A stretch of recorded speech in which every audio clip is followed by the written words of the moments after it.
channel, and so today we're going to again be mixing some historical ideas with some modern ideas to then be able to make the idea that I want to share with everyone today. So first, I'll just talk about a genre that was pretty popular in medieval times, which was the commentary, and even the commentary on a commentary. So there are some texts that were well known or famous in medieval circles. If you think about texts that were used in schools, maybe like something from Aristotle, a Bible passage even, or also some philosophy, so maybe a Platonic philosophy coming through the Arab translation into Latin, someone like Avicenna who's being commented on by these medieval commentators. So we have these multiple layers of commentary on original texts, and then some people just do their whole careers making commentaries about other commentaries. And we see this sometimes in the manuscripts themselves. They were often printed with a lot of margin around so people could take notes and sometimes make commentaries. Now, those were usually more personal notes and commentaries, usually, but some of those could be then made into their own collection of a whole commentary, right? When you're recopying the manuscript, you would often copy the commentary as well. That's what I'm trying to get at there. So then you kind of have these layers building up over time. And so this is a medieval genre, commentary about commentary.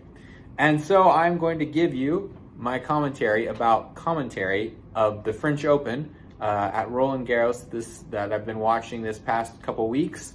I've been watching a good amount of it, so I just wanted to share some thoughts that I had as I listened to the commentators and some opinions that I had. And I'll just preface this by saying, in general, the commentary is normally good. It's not like egregious or anything of any of the people I was watching. So this was through the TNT broadcast and on True TV, which was the TNT affiliate mostly. So that's the channels I was watching. So some people were really enjoyable to listen to, or at least entertaining, right? And I'll just throw out a few names of people. Well, so Mary Jo Fernandez is always one who is great at tennis commentary, no matter the situation usually. I enjoyed in particular this time around some of Chris Eubanks and Mark Petchey and Eugenie Bouchard and Coco Vandeweghe. So those are some of my favorite commentators from this time around.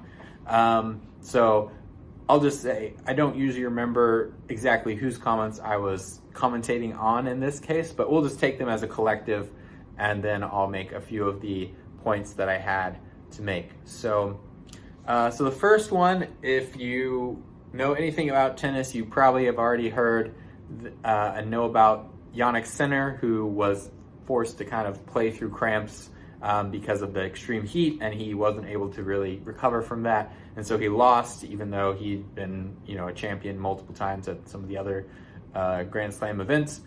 But what I want to bring up now is the commentators were often saying, like, okay, you need to pace yourself because maybe you'll get over these cramps if you keep staying out there for another little while and just kind of play through it until the fluids and other things kick in, and you might feel better and you might be able to rally and play, because that seems to be what happened to another player earlier in the tournament as well. So they're saying you shouldn't really be trying very much while you're trying to just kind of buy time out there. And I guess I find it interesting that everyone would really roast Kyrgios when he would do this. Now, the difference is Kyrgios is mentally checked out, and so he's like, hey, I'm just gonna basically buy time in this set and not really keep trying very hard in this set, and then I'll try to come back again fresh for the start of the next set.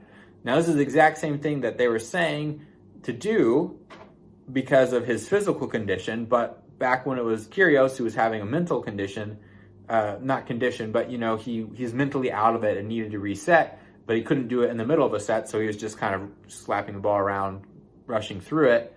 They were like, oh, this is terrible, you can't do that, you should be disallowed from playing and stuff.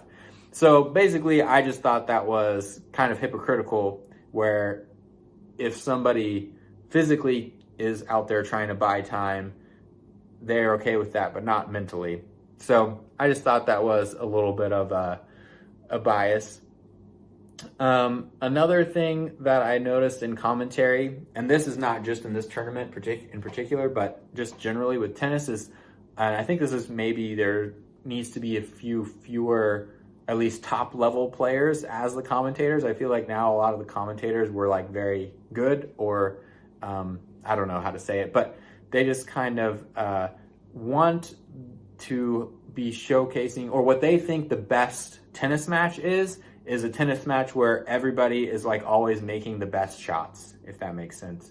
That's why they're in favor of a lot of these like strange rules and things, and having ideal conditions, right? That seems to be what people, they assume that people enjoy watching tennis players play in ideal conditions. And maybe that's true. Maybe I'm the only fan out here who likes to see people not always hit the ball in, kind of mix and match, see them work through. You never know what you're going to get on the next shot, if they're going to do it well or not.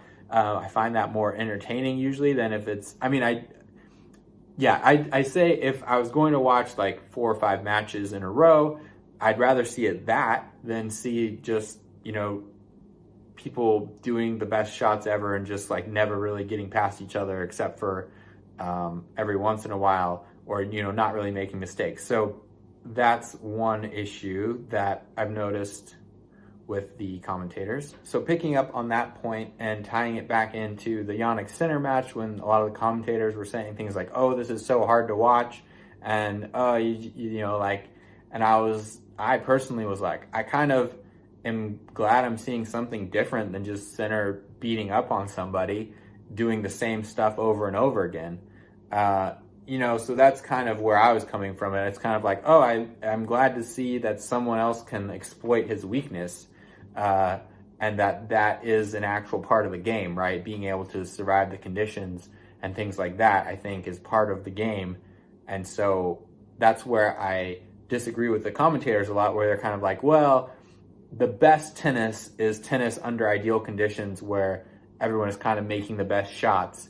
Where I'm like, well, I think sometimes the best tennis is, making the best of the situation at hand, which is another thing I think, and this is just kind of a sidebar apart from the commentary thing, where I don't think Jannik Sinner would have won so much already if coaching hadn't been allowed, that rule change that happened a few years ago.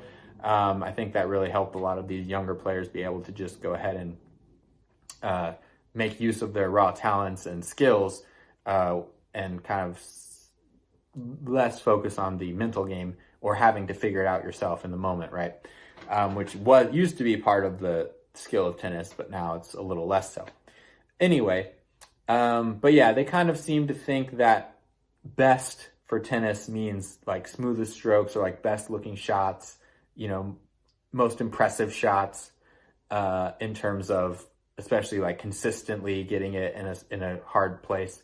But I like, so one of my favorite players is Jelena Ostapenko, who just, plays her game and just does what she does. And if she's having a day and she's pretty much unbeatable, but she's almost never, on form for a whole match. And she doesn't change the way she plays. If she's not on, she'll just go down swinging. And I find that pretty entertaining. That was like one of my favorite tennis matches I watched when she won the French Open back a while ago. But anyway, so that's just some of my commentary on commentators, where they seem to assume that fans also have the same mindset that they do and what they think best tennis is. And they kind of seem to assume that since a lot of them were former players, they speak authoritatively on what the best kind of tennis is. And I just disagree with that. I think seeing people struggle in the heat is an interesting thing. I mean, maybe if it was every year, I might be like, yeah, we should fix this, but it's not. And I think especially this is a great example of the tournament where it was really hot week 1, and then it's kind of windy and more rainy a little bit in the week 2. So, for example, people like Sabalenka also lost because of the windy conditions, just mostly because the windy conditions got inside of her head and the other player didn't give up when the chips were down for her. And so then between the other player not giving up and the wind kind of, both of those things rattled her at the same time. And then she just kind of fell off the bandwagon, right?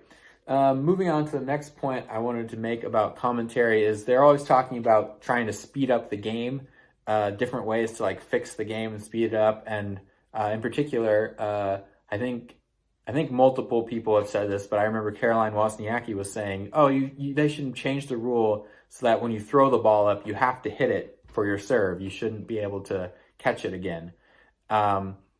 And partly that's because they stop the serve clock when you throw the ball instead of when you hit it.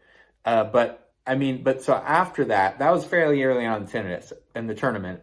After that, I was making a point to pay attention, and I was just seeing that this would have been a terrible rule because so many of the players were doing this. And sure, maybe there's gamesmanship, but I don't know. It doesn't seem like it. It just seems like a very standard thing of tennis. Another thing about that is you might as well just outlaw the underhand serve then, because if you're going to micromanage the exact way that you serve, then go ahead and do that too, right? But anyway, so yeah, and mainly the point that wasn't very well made is that this would speed up the game. Of all the things that slow down the game, I don't think taking 3 or 4 extra seconds to toss the ball a second time every, once every set, once or twice every set usually, is really the big difference maker there, compared to some other things. Again, going back to some of the biases about being able to showcase the best tennis, right, where the commentators often, when the players have a very long point or deep in a match, and they'll make a comment like, well, the umpire is no longer enforcing the shot clock, the serve clock, in order to take the next point. And they say deservedly so for these guys. And I'm like, well, is it a rule or not? Because if it's a rule, then they don't deserve extra time to make better tennis. They deserve, the rule then should be whoever is fittest and can get back up to that level within the time is the one who's the best, right? It's just changing what the orientation is. So just rules like that seem to be kind of funky. I did finally hear, and this is an idea I had thought of myself when that comment was made. I was like, well, if that's what you're worried about, just change the rule that the serve clock doesn't stop when you throw it, the serve clock stops when you hit it. That would make much more sense and solve the problems and not like disrupt so many people's serves. And eventually later in the week, I did hear someone else make the same point. I think it was Eugenie Bichard, who said the same idea that I basically had thought of earlier, where you can toss the ball as many times as you want, but you still have to make contact before the serve clock goes. The serve clock doesn't turn off when you throw the ball up, which makes perfect sense. That's a far more obvious solution, in my opinion. And also, I think because one other thing I really feel is better for sports is if the game you play at home is most like the game you watch. So I don't like having different rules for the highest level professionals than there are for your amateur adults or, semi-professional, clubs or whatever. So that's the other thing I'll say on that point. Oh yeah, one other thing I'll just mention is I feel like people would actually watch a lot more doubles if they just put it on in the same time slots. I don't know, maybe the individual fans on average like singles better. I think it's mostly just we've been told these narratives about singles players a lot more, and then also they get featured in the television programs a lot more, and that's mainly the reason why we like singles better as a fan base generally, not actually because as a fan watching singles you think it's cooler looking than doubles, which I would say usually doubles is cooler looking than singles because you get a more variety of shots. So that's another kind of sidebar point, but it's relatively on topic, so I just thought I would mention that.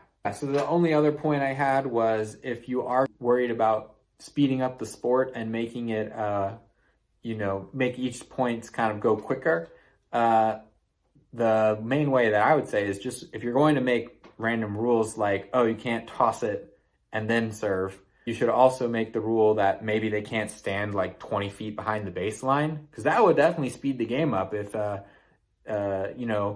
they couldn't just start from back there and take their time to hit the shots.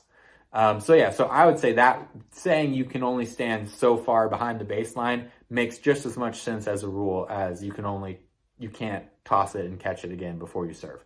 So that's my last point there. So hopefully you've enjoyed this medieval style commentary on commentary in the modern sport of tennis. That's the other connection, right? Tennis also was played in medieval times or early modern times, you could say. Right? Shakespeare references tennis, for example, and things like that. So it all connects in the end. But yeah, thanks for watching. I hope people enjoyed this video. And let me know if you want to hear more about tennis or more about medieval commentaries.